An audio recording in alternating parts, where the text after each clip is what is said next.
한올 바이오파마가요, 여러분, 중국에서 중증 근무력증 임상 3상에 성공했다라고 합니다. 여러분, 중증 근무력증이 뭔지 아십니까? 바로 이게 영어 약자로 MG라고 하는데, 쉽게 말하면 근무력증, 근력이 무력해지는 거예요. 근데 보통 이 중증이라는 것도 심하다는 걸 의미하죠. 그러면 어느 부위에서 근력이 없어지느냐라고 한다면 이게 보통 눈에서 일어납니다. 그래서 눈이 이렇게 처져요. 그런 질병인데, 그런 질병 안에서 중국에서 임상 3상에서 유효성 입증 성공, 이 말은 성공했다는 겁니다. 탑라인을 발표했고요. 그 다음에 추가적으로 지금 한올 바이오파마가 안구건조증에서 임상 3상인데 두 번째 3상을 거의 막바지 단계에 이르렀다고 합니다. 그러니까 지금 이벤트를 발표했고 한 가지 더 이벤트를 기대할 게 있다. 그래서 최근 주가 추이를 보면 얘네가 3상 성공했다고 해서 주가가 이렇게 19,000원까지 올랐다가 바로 또 그냥 수직 낙하했어요. 그러다가 다시 또 이 기대감, 아무래도 안구 건조증 이 데이터를 한 4월쯤에 발표한다고 하니까 다시 스물스물 올라오고 있거든요. 지금 이거 시가총액이 얼마냐면 9,400억 정도 돼요. 그러면 우리는 이 9,400억의 시가총액이 지금 적정한지, 아니면 지금 우리가 좀 매수 기회로 봐도 될지, 그런 부분에 있어서 제가 오늘 이 HL161 이번에 발표한 중증 건무력증 파이프라인과, 그리고 이번에 발표를 곧 하게 될 이 안구건조증 신약, 이 HL036 파이프라인까지 한번 가능성을 차근차근 분석해 보도록 하겠습니다. 이번에 한올 바이오파마가요, 중증 근무력증 중국 임상 3상에서 성공했다라고 발표했습니다. 그런데 한올 바이오파마는 하버 바이오메드란 제약사에 기술 수출을 했습니다. 그래서 얘네가 진행을 했고요. 최근에 이 하버 바이오메드가 CSPC라는 제약사에 다시 재차 기술 수출을 했습니다. 한올 바이오파마의 수익성이 바꾸는 건 전혀 없고요. 근데 하버 바이오메드가요, 기존의 계약금을 한올 바이오파마에 준 것보다 10배는 더 받았어요. 어느 정도 기술 수출해서 돈을 벌었다. 근데 얘네가 이제 발표를 한 걸 보면 1차 평가 변수가 위약 대비 통계적으로 유효한 개선 효과를 입증했다. 그러니까 1차 평가 변수가 입증되면 성공이죠. 임상 2상과 일관된 안전성과 내약성을 보였으며 새로 발견된 이상 반응은 없다. 그러니까 얘네가 정확한 데이터는 발표하지 않았어요. 아직. 하지만 이거는 성공이라고 발표한 만큼 성공이 맞습니다. 그런데 얘네가 지금 힌트를 줬죠. 이전 임상 2상과 일관된 안전성과 내약성을 보였으며, 그러니까 부작용 부분은 거의 달라진 게 없다. 그러면 아마 효능도 비슷하게 나왔을 거예요. 그러니까 얘네가 데이터를 발표하지 않았지만 아마 곧 발표할 거예요. 이걸 숨기진 않을 겁니다. 그런데 그 전에 임상 2상의 데이터를 보고 지금 이게 시중에 나온 약이 있더라면 그 약과 데이터를 비교해보면 되겠죠. 그리고 경쟁력이 있으면 경쟁력과 데이터를 비교해봐서 지금 이 3상 성공이 과연 우리가 좀 환호할 만한지, 좀 관심 가질 만한 건지, 아니면 이거는 나와도 시장에서 좀 그렇게 인기가 없을 건지, 그런 부분 좀 분석을 해볼게요. 그리고 여기 보면 중국 최초이자 유일한 항 FC 수용체 FcRn 피하 주사 제형 자가면역 질환 치료제 등장을 예고했다. 여기서 우리가 주목해야 될 건 뭡니까? 중국 최초. 근데 아직 이 부분은 모릅니다. 그래서 이 부분도 짚고 넘어갈 거고요. 이번 HL161 임상 3상 성공으로, 그러니까 이번에 파이프라인 이름이 HL161입니다. 상반기 중 중국 지역에 BLA에 제출한다면 아제넥스의 비브가르트보다 빠르게 피하 주사 제형으로 중국 시장 진입이 가능할 것으로 내다봤다. 그러니까 뭐냐면 지금 이 중증 근무력증 시장에 아제넥스라는 바이오 회사에 비브가르트라는 약이 이미 해외에서 성공을 한 것 같아요. 그래서 얘도 성공을 해서 이제 그걸 바탕으로 중국 내에서도 임상을 했는데, 지금 쉽게 말하면 비브가르트냐 HL61이냐 누가 먼저 시장에 진출하냐 싸움일 것 같습니다. 그런데 비브가르트의 자이랩이 더 유리할지, 아니면 한올 바이오파마 CSPC가 중국에서 판매가 더 유리할지, 이 부분도 한번 챙겨볼 거예요. 오케이. 그래서 여기 보시면 HL161 임상 3상 성공으로 2024년부터 판매 로열티 인식, 그리고 2025년에 미국 HL161 판매 개시될 예정. 그러니까 지금 이게 중국에서 성공했잖아요. 근데 이게 똑같이 미국에서도 임상 3상을 하고 있습니다. 근데 중국에서 성공하면 미국에서 성공하는 거 아니야? 아닙니다. 인종 간의 차이라는 게 존재하죠. 아시아 인종과 미국과 유럽의 인종은 다르기 때문에 인종 간의 차이가 있기 때문에 우리가 바로 성공이라고 장담할 수는 없습니다. 그리고 추가적으로 한올 바이오파마가 이따 말씀드리겠지만 LDL 이슈가 있었죠. 그래서 중국 임상 3상과 미국의 임상 3상이 달라요. 그래서 그 부분에 있어서도 어떻게 봐야 되는지도 제가 순서대로 말씀드리도록 하겠습니다. 자, 그럼 봅시다.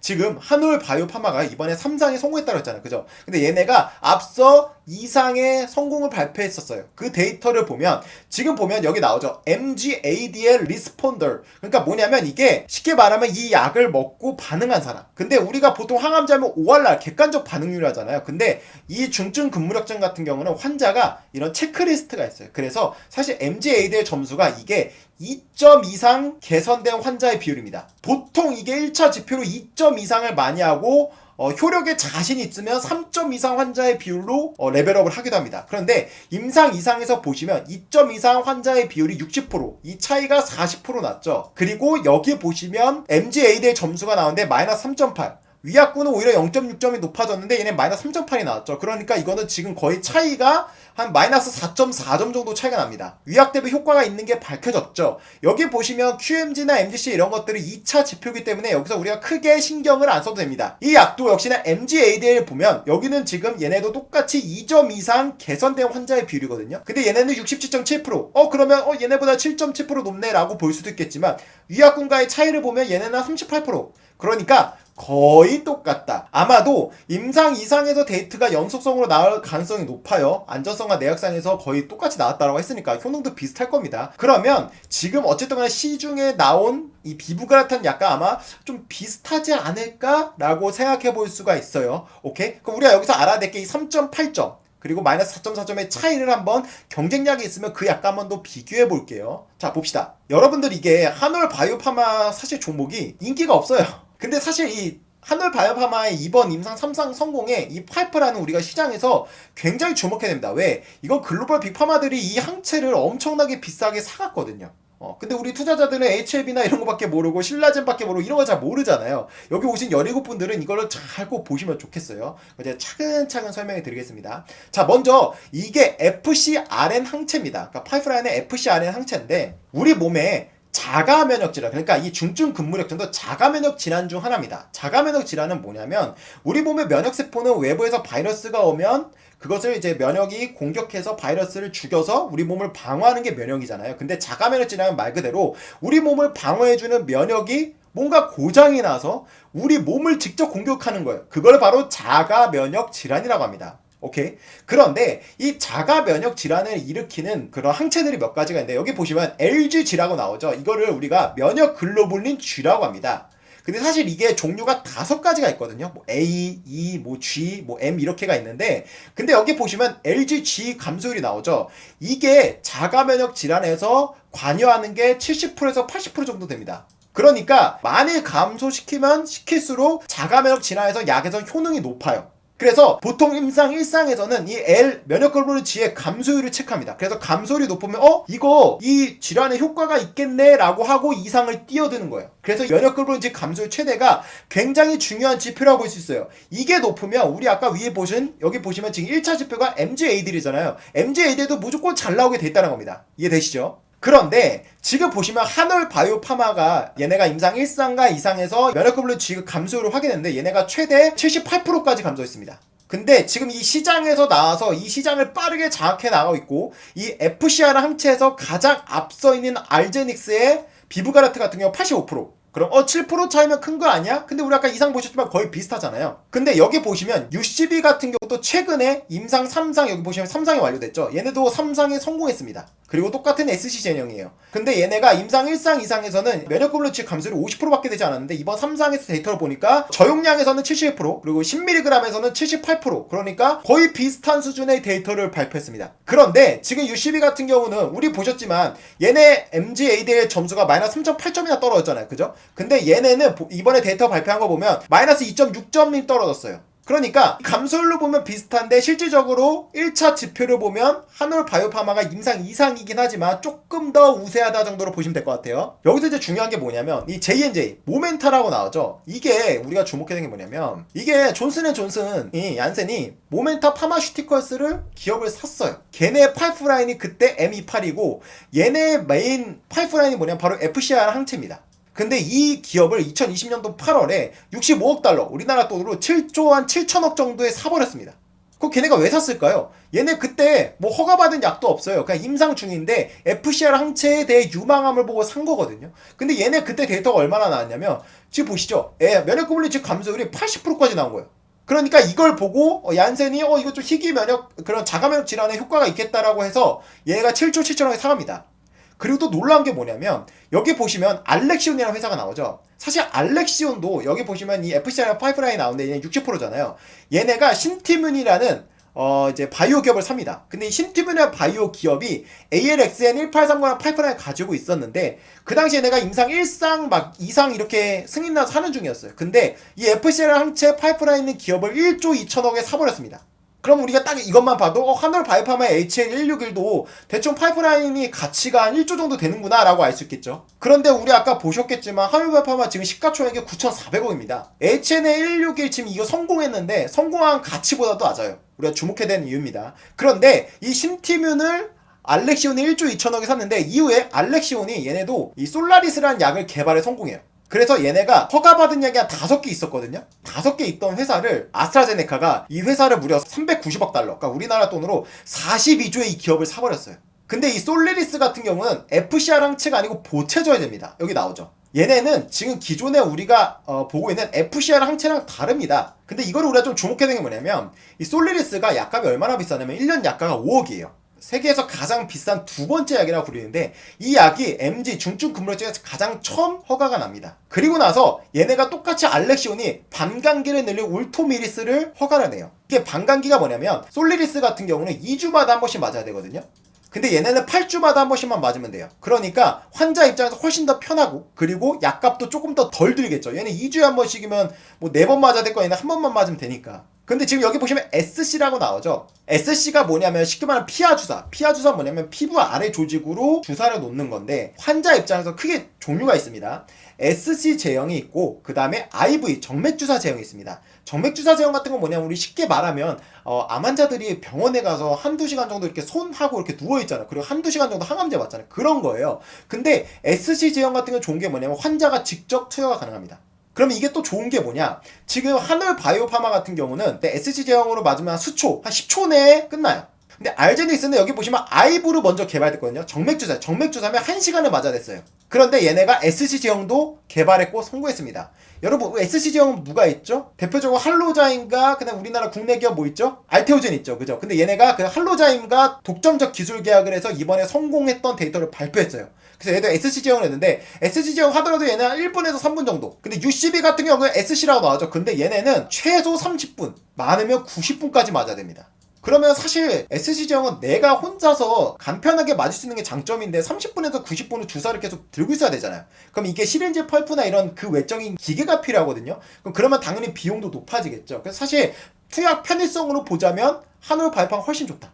근데 여기 존슨앤존슨이 모멘타를 샀잖아요. 그죠? 지금 이 FC 안에 항체에 특화된 모멘타라는 기업의 파이프라인을 샀는데 얘네는 아쉽게도 정맥주사입니다. 근데 얘네는 정맥주사임에도 불구하고 한 7분 정도 걸려요. 하지만 이미 시장에 나 있는 알제넥스 같은 경우는 SC의 개발에 성공했고 얘네는 한 1분이면 됩니다. 그럼 당연히 시장에서 존슨앤존슨보다 알제넥스를 맞겠죠. 그 얘네 수초잖아요. 당연히 똑같이 나온다고 한다면 거의 비슷하잖아요. 감소율이. 당연히 한올 바이오파마 훨씬 더 좋다라고 볼 수 있습니다. 실제로 SC 제형과 IV 제형이 있습니다. 이게 같이 나온다라고 보면 보통 SC 제형이 한 70% 그리고 IV 제형이 한 30% 정도로 SC 제형이 거의 압도를 합니다.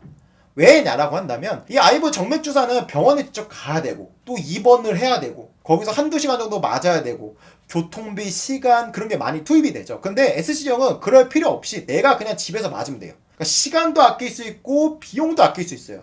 그러니까 이게 약값이 조금 더 비싸다고 하더라도 병원 입원비나 그런 걸 다 빼면 결국 총체적으로 드는 비용은 SC가 더 쌉니다. 그래서 무조건 이 제형 같은 경우는 SC인 게 유리하다. 오케이? 여러분 이거 기본 상식으로 알아두셔야 돼요. 자, 그런데 이 솔리리스가 지금 보체저해제입니다. 종류가 다른 거예요. 그런데 MG 이 중증 근무력증의 미국의 가이드라인을 보면 보체저해제보다 이 비브가르트, 알제닉스, 그러니까 FcRn 종류를 먼저 맞추려고 공고합니다. 왜? 이게 더 안전하고 효능이 좋으니까. 그래서 사실 솔리리스 같은 경우 2017년도에 처음 나왔을 때 한번 볼까요? 이걸 보면 얘네 보세요. 얘네가 2017년 처음 나왔을 때 지금 MG 부분이 이거거든요. 맨 아래에 있는 거. 근데 보시면 2020년도부터 거의 시장이 멈추죠. 근데 우리 아까 위에 보셨겠지만 비브가르트 이게 지금 2021년도 12월 그러니까 거의 2022년도 1월부터 팔렸다라 봅시다. 그런데 비브가르트 같은 경우는 2021년도 12월에 나왔고 2022년도 보면 얘네 매출액이 얼마나 나왔냐? 5억 달러 나왔습니다. 5천억이나 나왔어요. 근데 이게 놀라운 게 뭐냐면 원래 시장에서 비브가르트의 예상 매출액 컨센서스가 얼마였냐면 1억 달러였습니다. 그러니까 이 1억 달러 컨센서스를 5배나 초과해버렸어요. 엄청나죠? 실제로 그런 게 있습니다. 여러분, 듀피젠트라는 약을 아십니까? 아마 모르실 건데, 아토피 걸리면 중증 질환에선 듀피젠트가 엄청나게 효과가 좋은 약이 나왔거든요. 사실 그 약도 그 약이 나오기 전만 하더라도 아토피에 제대로 된 약이 없으니까 시장 규모를 1빌리언 정도로 봤거든요. 근데 듀피젠트가 나오니까 너도 나도 숨어있던 환자들이 나온 거예요. 그래서 실제로 시장이 한 15배 커졌습니다. 그러니까 약이 제대로 된 약이 나오면 이 희귀의약품 같은 경우는 숨어있는 언맨 니즈들이 엄청나게 폭발적으로 나오는 경향이 있어요. 그런데 바로 이 중증 근무력증도 그런 조짐이 이미 보이고 있어요. 왜냐면 얘 보시면 이 솔리리스 같은 게 2017년에 처음 나왔잖아요. 그럼 이 시장에 지금 이 약이 유일한 건데 나왔을 때 지금 얘네는 1,500만 달러였어요. 근데 비브가라텐 나오자마자 5억 달러잖아요. 그러니까 중증 근무력증 시장도 우리가 예측했던 것보다 훨씬 더 커질 가능성이 있다. 왜? 제대로 된 약이 나왔기 때문에. 오케이? 근데 이 솔리리스가 2주마다 한 번 맞아야 되니까 똑같은 약인데 8주마다 한 번 맞는 약을 울토밀스를 개발한 거예요. 같은 약이고 반감기만 늘리다 보니까 같은 정증에서 솔리리스가 시장을 방어하려고 울토밀스를 다 허가를 맞았어요. 그런데 2년 만에 솔리리스의 점유율을 70%를 울토밀스가 뺏어갔습니다. 어쨌든 같은 회사니까 상관없겠죠. 그러니까 시장을 방어하는 거죠. 그런데 중증 건물 시장에서는 예상외의 비브그라트 나온 거죠. 그리고 전혀 다른 FcRn 항체가 나왔다는 겁니다. 약값도 지금 이 약보다 거의 절반 정도 싸죠. 그런데 지금 바토클리막 같은 게 지금 H161인데 지금 이거는 이제 미국 기준인데 지금 중국에서는 3상을 성공했고 미국에서는 3상을 하고 있어요. 근데 아마도 성공 가능성을 높게 보고 있습니다. 근데 이 바토클리막 경쟁률은 뭐냐면 비브가라트 같은 경우 이제 SC가 이번에 성공했습니다. 동등성을 발표했는데 얘네가 지금 중국에서도 성공했거든요. 근데 얘네가 지금 6월 20일 날 미국에서 허가가 날지 결정이 나요. 근데 그 결정을 보고 이 비브가르트 중국 약을 허가를 낸다라고 했거든요. 그러니까 얘네는 한 7월 달에 허가를 내는 거예요. 근데 지금 중국 같은 경우 임상 상삼 성공을 했고 아마 지금부터 준비해서 6월 안에는 낼 거라고 보이거든요. 그러니까 지금 속도전을 해야 되는 건데 중국 시장만큼은 1순위가 되기 위해서 노력하고 있다고 보시면 됩니다. 이미 지금 글로벌 시장에 있는 비브가르트 뺏겼지만 그런 부분에서 경쟁력이 있냐라고 본다면 우리 아까 지금 이상 데이터 보셨겠지만 면역구 블루치 감소율이 거의 비슷했고 이상 데이터도 거의 비슷했잖아요. 그죠? 근데 비용 같은 거 좀 낮출 수 있고 왜? 얘네는 지금 SC에 성공했지만 이게 할로자임 기술을 수입해서 한 거기 때문에 당연히 단가가 올라가겠죠. 근데 얘네 자체 기술입니다. 그러니까 약가 부분에 좀 유리하고 그리고 얘네는 수초 한 10초 정도면 되는데 얘네 어쨌든 1분입니다. 1분을 주사를 맞는 것보다 10초 만에 맞는 게 당연히 좋겠죠. 그래서 그런 부분 때문에 우리가 지금 이 MG 치료제를 조금 우리가 주목해야 된다. 오케이? 그런데 다 싸면 싼 이유가 있겠죠. 왜 쌀까? 제가 증권가 레포트를 다 봤는데 보면 다 이런 논리입니다. 얘네가 지금 원래 로이반트라는 회사에 한우발파에 미국 기술 수출을 했거든요. 근데 로이반트가 이것을 자기 자회사 이미노반트에 다 넘깁니다. 그래서 이거를 나스닥에 상장시켰어요. 근데 상장했을 때 얘네가 1조였거든요. 그리고 지금 한 2조 6천억 정도 됩니다. 그런데 한우바이오파마 같은 경우는 얘네 상장했을 때 금액과 거의 유사하죠. 9,400억이니까. 근데 이 파이프라인을 처음 개발한 건 한우바이오파마인데 사간회가 더 높다는 거죠. 근데 어떻게 보면 좀 이해는 된다. 왜? 지금 보면 이뮤노반트가 미국 시장을 가졌잖아요. 미국 시장이 가장 크니까. 그러니까 주가가 지금 거의 한 2배 이상 정도 차이가 나는데 우리가 좀 이걸 어떻게 봐야 될까? 사실 한우바이오파마 같은 경우는 이 파이프라인에 이슈가 있었어요. 뭐냐면 미국 임상이 중단돼서 얘네가 1년 6개월 정도 임상을 못했었습니다. 이게 좀 뼈 아팠어요. 그럼 왜 1년 6개월 문제가 됐냐라고 한다면 우리 지금 중증근무력증이잖아요. 근데 갑상선 암병증이라는 똑같이 눈 질환이 있습니다. 근데 그 임상을 했는데 거기서 알부민이 감소해서 LDL이 높아지면서 콜레스테롤이 되게 높아져서 임상을 중단시켰어요. 그러니까 콜레스테롤이 높아지면 우리 콜레스테롤 높아지면 심혈관 질환이 경고음이 울리잖아요. 그래서 우리가 혈관 관리하라고 그러잖아요. 그러니까 이 약을 먹었는데 콜레스테롤이 높아지니까 심혈관 주의보 때문에 안전성에 빨간불이 켜져서 임상을 자체적으로 중단했습니다. 그래서 1년 6개월 동안 얘네가 그 문제를 파악했다는 거죠. 그 이슈 때 한 20% 정도 빠졌죠. 그 문제가 어떻게 잡혔냐면 LDL 콜레스테롤이 높아졌지만 그로 인한 부작용이 나오진 않았어요. 얘네가 자체적으로 중단한 거거든요. 하지만 언제든지 부작용이 나올 리스크가 있죠. 그런데 그 당시 갑상선 암병증이 임상이 12주에 했거든요. 12주. 그리고 얘네가 용량을 640 그리고 380 이렇게 저용량 고용량을 두 개를 합니다. 근데 이 저용량에서 한 40% 높아졌고 고용량에서 한 60%인가 70% 정도 높아졌어요. 그러니까 용량에 비례해서 높아졌죠. 그런데 지금 미국에서 하고 있는 중증건물증도 같이 중단했거든요. 왜 했냐? 얘네도 똑같이 12주예요. 그리고 용량도 똑같아요. 그러니까 당연히 중지시킨 거죠. 왜냐면 용량도 똑같고 주기도 똑같으니까 이거 중증근무증에서 뭔가 이상 있는 거 아니야? 그런데 중국 임상은 어떻게 안전하고 성공했다라고 하죠? 하면 중국은 이게 6주입니다. 주기가 달라요. 그러다 보니까 미국 인상 3상은 아무래도 조금 안전성 이슈가 나올 가능성이 조금 있어요. 이거를 절대 배제할 수 없습니다. 그런데 제가 지금 위에 보셨겠지만 여기 보시면 한올 바이오파마의 구조가 완전 인강항체라고 그러잖아요. 존슨앤존슨도 모멘터 아까 7조 7천원에 샀다고 했는데 얘네도 똑같이 완전 인강항체 똑같습니다. 알제닉스는 FC 프래그먼트고 UCB는 인간항체는 좀 다르죠. 사실 알부민 이슈가 알부민이 감소해서 LDL이 높아져서 콜레스테롤이 높아진 이슈가 있었던 파이프라인은 한올 바이오파마입니다. 그리고 존슨앤존슨은 이슈는 없었지만 얘는 똑같이 알부민이 감소하는 현상이 나왔어요. 근데 나머지 부분은 안전했어요. 그러다 보니까 아무래도 이 완전 인간 항체 부분이 조금 그런 작용 계전에 있어서 부작용이 나올 가능성이 좀 있지 않나. 그러다 보니 한올 바이오파마가 주가가 싹 빠진 거예요. 거의 이렇게 거의 잡주처럼 다 빠졌죠. 근데 미국 인상 같은 경우는 얘네가 자체적으로 확인했을 때 만약에 그 LDL이 높아지면 그 높은 환자군만 빼고 임상을 한다라고 하거든요. 그러면 그게 전체 환자군에서 한 5%에서 10%밖에 되지 않아요. 그러니까 큰 문제는 없습니다. 그리고 실질적으로 그 임상을 중단할 때도 환자가 뭐 부작용 때문에 죽었거나 뭐 부작용 때문에 약을 중단할까 그런 게 아니고 얘네가 자체 검토했는데 갑자기 수치가 높아지니까 알아서 중지를 시킨 거거든요. 근데 어쨌든 간에 좋지는 않죠. 왜냐면 이미 시장에 나와 있는 약이 있는데 그 약은 전혀 안전성 이슈가 없는데 후발주자인데도 5%에 10%에도 불구하고 이슈가 있다는 건 굳이 환자들이 이 약을 쓸 모멘텀이 좀 줄어들 가능성이 있겠죠. 왜냐면 효능이 어쨌든 간에 비슷할 거예요. 그래서 사실 그런 부분에 있을 때 조금 우리가 이런 부분을 알고 가야 된다. 그래서 한올 바이오파마가 이 부분을 떨쳐내고자 얘네 파이프라인 이름이 1401이거든요. 근데 1401이란 걸 다시 개발해서요. 이것도 임상하고 있어요. 그거는 알부민 이슈가 없다라고 합니다. 근데 지금 얘네가 주가가 좀 오르잖아요. 이 오르는 부분은 아무래도 안구 건조증에 대한 기대감이 있다. 그게 3상 지금 발표를 앞두고 있기 때문에. 그런데 이 한올 바이오파마가요, 중국 임상 같은 경우는 하버바이오메드가 사갔거든요. 최근에 이 권리를 CSPC에 그대로 이전했습니다. 하버바이오메드가 한올 바이오파마의 이 권리를 사갈 때 계약금을 40억인가? 30억 얼마 줬거든요. 근데 얘네가 이번에 팔면서 한 400억 정도 받았어요. 그러니까 얘네는 그냥 어쨌든 그 계약금 장사로만 해도 10배를 번 거예요. 근데 이 CSPC가 시가총액이 이제 12조 8천억 정도 되고 2021년도 매출액이 5조 5,700억입니다.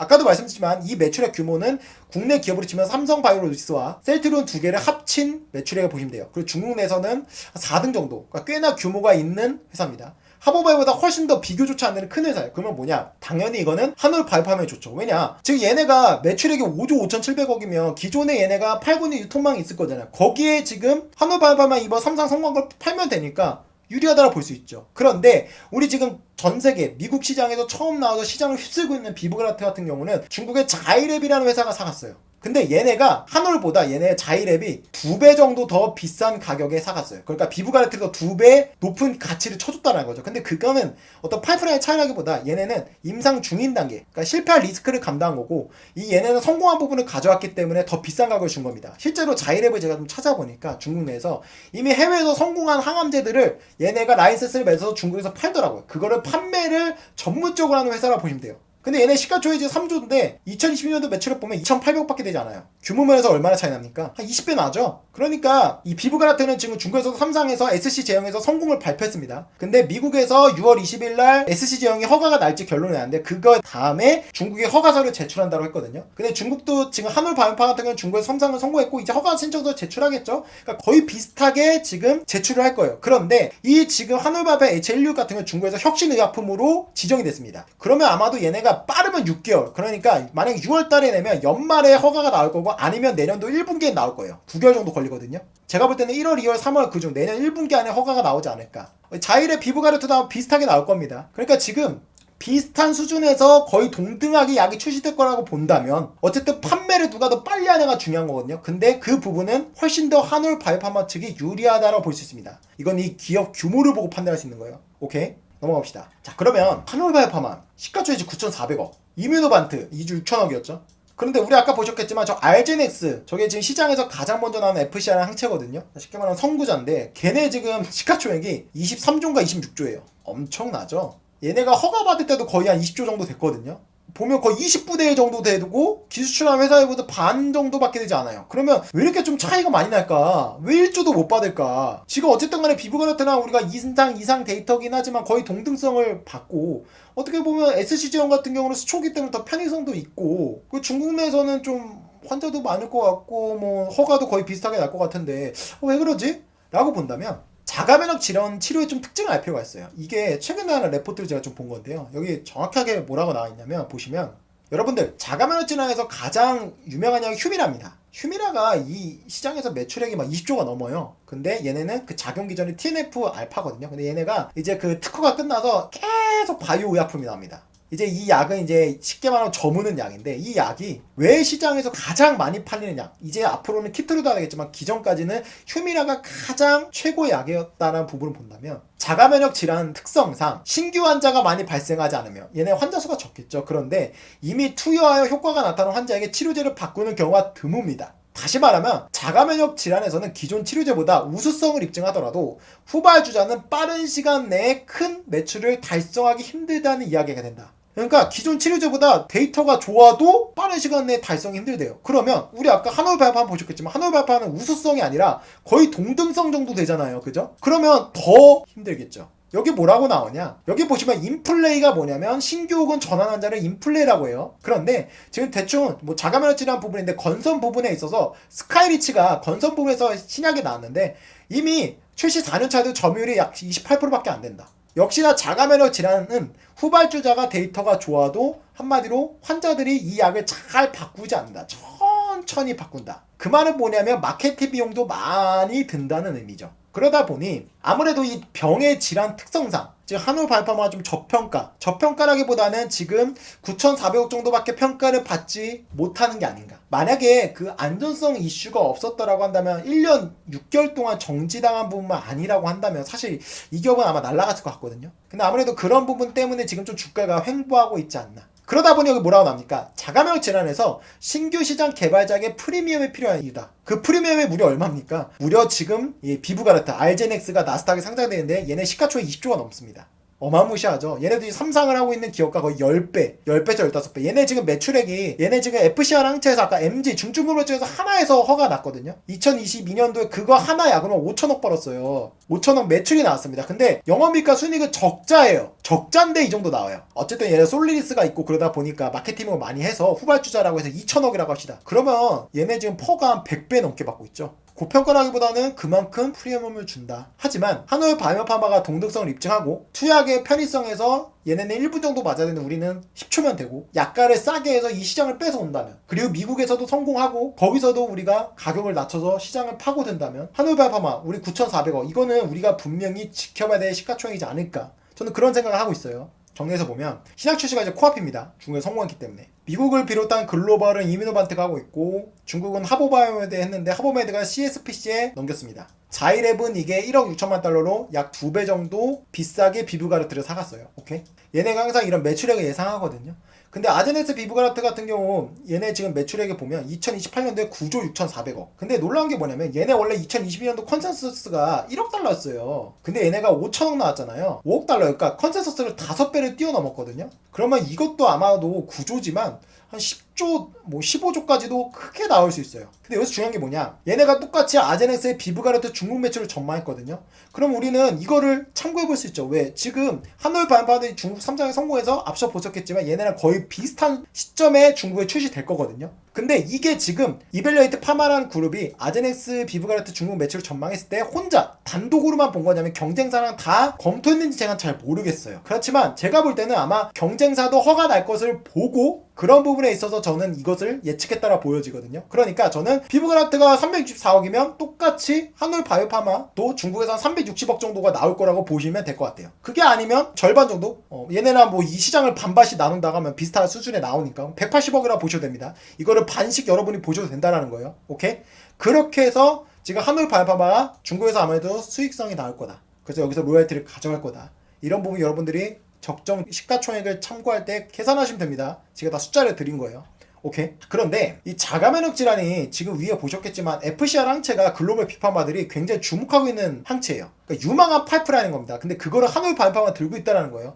굉장히 주목해야 되죠. 그런데 지금 위에 우리가 보셨겠지만 자가면역 질환은 기존의 약이 있으면 후발주자가 우수성을 입증해도 환자들이 잘 안 바꾼다라 그랬잖아요. 그걸 역으로 바꾸면 뭔 말입니까? 경쟁자가 없는 그 약을 빨리 개발하면 좋겠죠. 우리 알제넥스가 중증 근무력증에서 FCR 항체에서 최초로 나오다 보니까 시가총액이 적자인데도 불구하고 20조가 넘잖아요. 이미 프리미엄을 주는 걸 눈으로 봤잖아요. 그렇다면 한올 바이오파마도 지금 중증 근무력 근무력증에서는 후발주자지만 다른 부분에 있어서 만약에 선발주자라면, 그리고 선발주자에서 성공 가능성이 높다라고 한다면 정말 한올 바이오파마도 뭐 20조 10조 지금은 너무 과해 보이지만 뭐 2조 3조 정도까지는 충분히 갈 수 있지 않을까 이런 생각을 해볼 수 있겠죠. 그 가능성을 보자면 지금 FC 안에 항체 경쟁자들이 그죠? 그래서 지금 서로 이 기업들 어떻게 하면 눈치 싸움을 엄청 하고 있어요. 그게 뭐냐, 가장 앞서 있는 것들은 후발주자들이 안 합니다. 여기 나오죠. UCB 같은 경우는 이미 뭐 CIDP라는 임상에서 알제닉스가 얘네들 다 하고 있으니까 얘네는 이미 빠졌어요. 안 한다 그랬고, 여기도 똑같이 혈소판 감소증도 얘네가 안 한다 그랬고, 그러니까 지금 이 부분은 서로 눈치 싸움이 심해요. 왜? 자가면역 질환 같은 경우 후발주자에서 우수성 입증에도 시장을 뺏기 힘드니까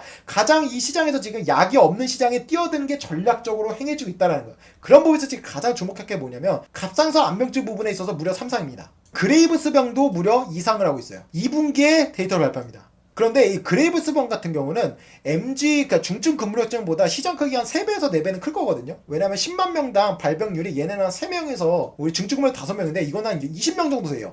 그러니까 꽤 시장이 커요. 그러니까 지금 보시면 한올 바이오파가 이런 전략적으로 하고 있다. 그리고 여기 보시면 이뮤노반트 1401이라고 나잖아요. 이게 뭐냐면 우리 아까 안전성 이슈 있었던 게 1401입니다. 지금 중국 임상이든 미국 하는 게 1401인데 얘네가 그런 부분에서 알부민 이슈 부작용을 제거한 1402 파이프라인을 개발했고 실제로 이거는 이뮤노반트에도 기술 수출됐어요. 이건 이미 그때 1401을 팔 때 계약에 이미 있었던 거예요. 그래서 얘네가 1401이 효과가 있으면 1401을 전환해서 빠르게 임상을 한다고 하더라고요. 그런 부분이 있으면 아무래도 지금 디스카운트 부분 좀 해결되지 않을까. 포인트는 뭐냐면 지금 경쟁력들이 안 하는 이런 시신경 척수염 이런 부분을 한올 발방한지 전략적으로 하는 부분을 우리가 관심 가질 필요가 있다. 지금 여기도 혈소판 감소증도 이미 중국에서 3상. 지금 이 약들이 FCR 항체가 굉장히 유망해요. 이게 지금 적응증만 한 100가지 정도를 할 수가 있고요. 이 시장을 하면 이게 한 200조 정도 된다라고 해요. 엄청 큽니다. 글로벌 빅파마들이 이 FCR 항체 기업을 사간 이유가 있다라는 거예요. 그러면 한올 바이오파마 중증 근무력증 오케이 알겠어. 딴 건 없어? 안구건조증은 HL036이거든요. 근데 여기 보시겠지만 시장 기대감은 낮습니다. 왜 낮냐? 차근차근 설명드릴게요. 안구건조증은 미국에서 FDA에서 가장 난이도가 높은 임상시험 중 하나입니다. 왜? 똑같은 지표를 2번 입증해야 됩니다. 한 번만 입증했다고 해서 허가를 내주지 않아요. 근데 얘네가 미국에서 3일상은 뭐냐면 첫 번째 3상이라는 거예요. 첫 번째 3상을 했는데 여기 보시면 통계적 유의성 입증을 실패했죠. 쉽게 말하면 임상 3상 첫 번째를 실패했어요. 근데 지금 임상 3 이상을 진행하고 있고 이 데이터를 곧 발표한다는 겁니다. 그러니까 왜 낮겠어요? 1상에서 실패했으니까 2상도 실패 확률이 높은 거 아니라고 기대감이 낮다라는 거죠. 근데 과연 그럴까? 그렇지가 않아요. 왜냐라고 한다면 미국 임상 1상에서 1차 평가 지표가 뭐냐면 하부 각막 손상 개선 지표였습니다. 여기 보시면 하부가 어디냐? 여기 나오죠? 군청색 인페리어 ICSS 그러니까 눈의 이 검은색 부분이 중앙 그리고 이 하늘색 부분 위 그리고 이게 아래입니다. 근데 미국 임상 1상에서 실패했지만 걔네 1차 지표는 이 하부였어요. 근데 하부가 왜 실패했을까? 눈 할 때 그런 안약 같은 거 넣어보셨죠? 그럼 우리가 고개를 뒤로 젖히고 안약을 넣습니다. 그러면 이 안약이 어디 많이 머무릅니까? 이 눈 아래쪽에 많이 머물러요. 우리가 이렇게 눈 아래쪽에 머무다 깜빡깜빡했다가 이렇게 뒤로 제끼잖아요. 그죠? 실제로 이 안구건조 쪽에 나온 약이 자이드라나 레시스타스가 있는데 걔네도 다 하부 지표가 된 거거든요. 그래서 실제로는 안구건조증에서는 아무래도 이 약이 중력의 특성상 하부 쪽에 많이 머무르니까 효과가 잘 날 거라고 보고 있어서 거의 대부분 기업들이 하부 각막을 손상 개선 지표로 합니다. 근데 그게 실패했어요. 그런데 1차 지표가 하부 각막이었고 2차 지표가 다른 건 성공을 했거든요. 근데 원래 1차 지표와 2차 지표의 레벨이 차이가 있는데 이 안구건조증은 차이가 없어요. 그러니까 뭐냐면 얘네가 지금 미국 임상 1상에서는 하부를 했다가 실패했잖아요. 근데 2차 지표가 수페리오가 중앙이었는데 이거는 성공했어요. 이거를 똑같이 1차 지표로 바꿔도 전혀 상관없어요. 여기 나오잖아요. 수페리오 부분이 나오죠. 이게 위쪽인데 지금 통계적으로 조금 실패했지만 아쉽게 실패했죠. 가능성은 있죠. 근데 중앙 부분, 센트럴 이 부분은 차이도 크고 0.01로 확실하게 성공했죠. 근데 지금 이 하부 부분은 아예 차이가 없죠. 그런데 지금 토탈 아래, 중앙, 위를 합치니까 성공했어요. 그러니까 지금 이 위랑 중앙 부분은 성공해서 있다라는 거죠. 이거는 거의 확실하게 성공한 걸로 보여주고 수페리오도 조금만 조정하면 성공할 가능성이 있다라는 거예요. 그래서 얘네가 이번에 발표한 3상 두 번째 이상은 중앙으로 바꿔버립니다. 당연하죠. 왜? 얘네 첫 번째 임상에서 이건 성공했잖아 압도적으로. 그럼 만약 이게 성공한다고 한다면 세 번째 임상을 또 중앙 각막 손상으로 해서 성공하면 이거는 허가가 됩니다. 오케이? 전혀 문제가 없어요. 이거를 예전에 신라젠처럼 막 1차 지표로 그런 게 아니라 이거는 바꿔도 전혀 문제가 없는 거예요. 중앙이든 아래든 위든 니네 제약사가 알아서 선택해서 니네가 똑같은 것만 2번 입증해 이러면 되는 거거든요. 그런데 얘네가 똑같이 이 파이프라인 중국에도 기술했어요. 근데 중국은 뭐였냐면 중국은 전체 각막 손상 개선 지표를 했습니다.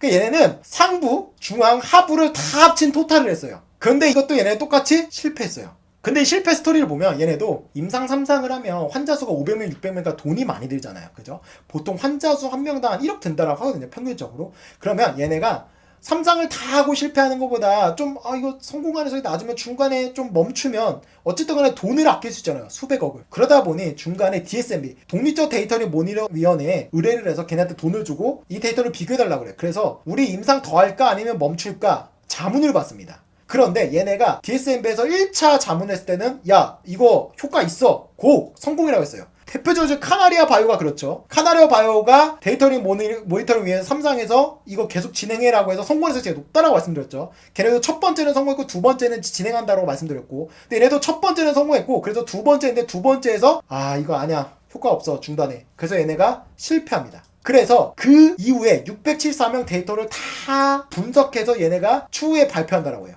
그러면 그 발표했을 때 과연 얘네가 처음에는 효과가 있었는데 두 번째는 왜 효과가 없다고 바뀌었냐? 그러니까 이런 겁니다. 얘네도 똑같이 상부나 중앙은 효과가 있는데 하부가 뭔가 아니지 않을까? 그렇다라고 본다면 지금 어쨌든 미국에서는 중앙은 명확하게 성공했고 상부는 지금 효과는 차이는 있었지만 통계적으로 있어 입증이 실패했어. 좀 아슬아슬하죠. 근데 지금 0.05.86이니까 조금 아쉬운 단계라고 가능성이 있다고 보시면 돼요. 근데 중국 하버바이오메드도 추후에 이 분석 자료를 곧 발표한다고 합니다. 그럼 명확해지겠죠. 근데 어쨌든 간에 지금 이번에 4월 달에 결과 도출일이 4월이죠. 보십니다. 1차 평가 지표가 바뀌었죠. 중앙이죠. 근데 중앙은 1차에서 성공했죠. 이건 전혀 문제 없습니다. 이래도 됩니다. 여기서 성공을 한다면 세 번째 3상에서도 아마 중앙으로 똑같이 할 겁니다. 그러니까 보자고요. 이 한올 바이오파머가 주가가 제가 참 분석할 때 지금이야 올랐지만 분석하는데 이렇게 그냥 떨어지더라고요. 와 이거 뭐 잡주도 아니고 그래도 중국이긴 하지만 3상이 성공했는데 데이터 이후에 이렇게 기대감에 빠지나라고 했는데 역시나 올라와 주죠. 이 구간은 제가 볼 때 한국건조증에 대한 기대감이 많습니다. 이 시장이 9조 원인데요. 제대로 된 약이 없어요. 물론 이게 성공한다고 해서 시장이 나올 수는 없어요. 한 번 더 3상을 또 해야 되지만 어쨌든 간에 지금 그 기대감은 우리가 충분히 가질 수 있다는 거죠. FcRn 자가면역 항체 같은 경우는 뭐 신티뮴 같은 경우는 1조 2천억에 팔렸고, 그리고 뭐 아스트라제네카는 그 알렉시온 5개 허가된 약이 있었지만 어쨌든 FcRn 항체가 포함되어 있는 기업을 뭐 42조에 사갔고, 한올바이오파 시가총액 9,400밖에 되지 않아요. 그리고 한올바이오파마의 약을 사간 이뮤노반트 같은 경우는 미국 시장을 갖고 있긴 하지만 시가총액 2조 6천억입니다. 걔네 뭐 3조 4조도 갔어요. 제가 볼 때 한올 바이오파마 이 정도 가격은 우리가 계속해서 관심 가져야 되지 않나. 그러니까 여러분 지금 한올 바이오파마 데이터 발표 게 굉장히 많이 있습니다. 안구거증도 있고 뭐 2분기에는 그레이브스병도 있고 굉장히 그런 부분에서 유망한 파이프라인을 가지고 있거든요. 그러니까 여러분들이 지금 한올 바이오파마를 대단히 주목하셔라. 추후에 중증근무료증 완벽한 데이터를 발표하면 제가 그거는 확실하게 비교해서 또다시 영상을 만들도록 하겠습니다. 정리하면 한올 바이오파마 여러분들이 꼭 관심 가져라.